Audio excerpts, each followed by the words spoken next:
Bonjour à tous, Mamie Annie vous parle aujourd'hui des signes des temps. La fin est proche. Chaque génération chrétienne a compté jusqu'à présent avec le retour imminent du Seigneur Jésus. Pourquoi la vive attente de son proche retour serait-elle aujourd'hui plus justifiée que jamais? Quelques réflexions.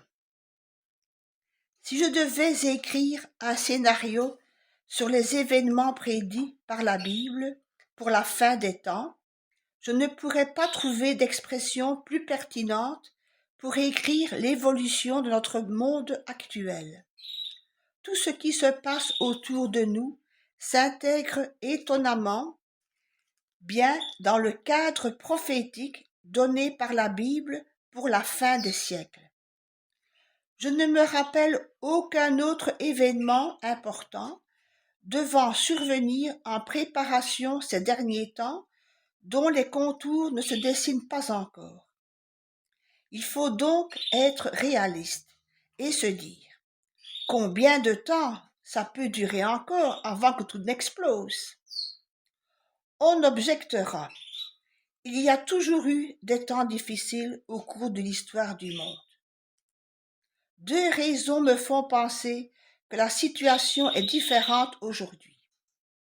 Premièrement, ce qui se passe aujourd'hui dans un coin de la planète ne reste plus inconnu au reste du monde. En l'espace de très peu de temps, le monde entier est au courant des faits.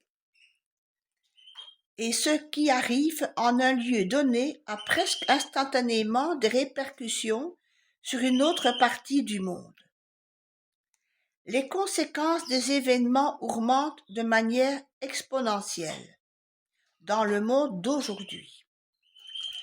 Pour combien de temps encore pourra-t-on barrer aux fanatiques l'accès aux armes de destruction massive? Pour combien de temps encore pourra-t-on maîtriser les tensions constamment croissantes dans ce monde? Le monde semble faire cap sur une crise dévastatrice. Cette crise pourrait se révéler être le temps de la tribulation annoncée qui connaîtra son paroxysme à Armageddon.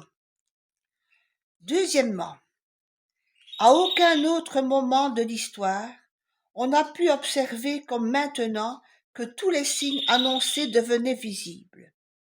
Israël, dispersé pendant pratiquement 2000 ans, est de retour dans son pays. L'Empire romain déchiré en morceaux depuis presque 1600 ans se recompose. Babylone disparue de l'histoire en tant que grande puissance il y a 2500 ans revient au centre des événements. La mondialisation gagne de jour en jour en ampleur. Jérusalem, le Proche-Orient et le processus de paix toujours en cours dominent journellement les informations dans le monde entier. Et l'Église visible se détourne à une vitesse époustouflante de la vérité de la Bible et de ses principes moraux.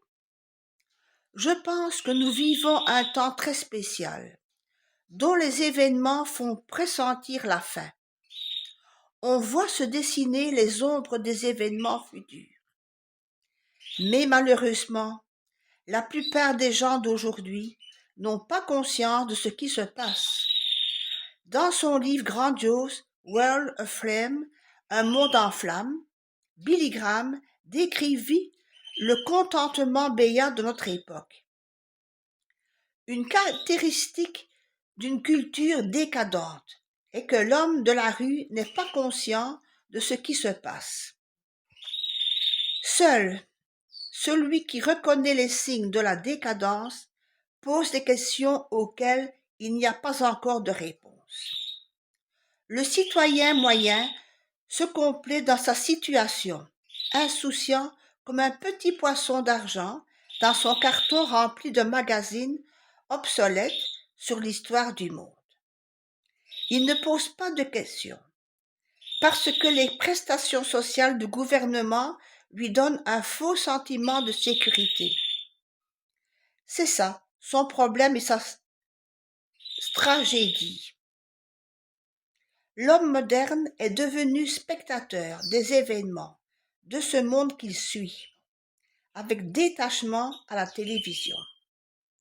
Sous ses yeux se déroulent les événements funestes de notre temps, tandis qu'il sirote tranquillement sa bière, confortablement installé dans son fauteuil. Il ne semble pas comprendre ce qui lui arrive.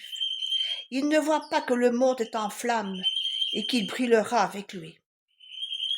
À l'opposé de ce personnage se tiennent ceux qui sont prêts pour la venue de Christ, du Messie.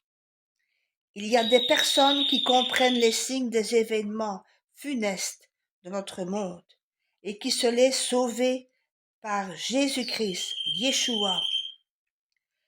Jésus pourrait revenir aujourd'hui même. Et voici la petite pensée du jour. Même la nuit la plus sombre prendra fin et le soleil reviendra. De Victor Hugo. Amen. Que le Seigneur vous bénisse et vous éclaire.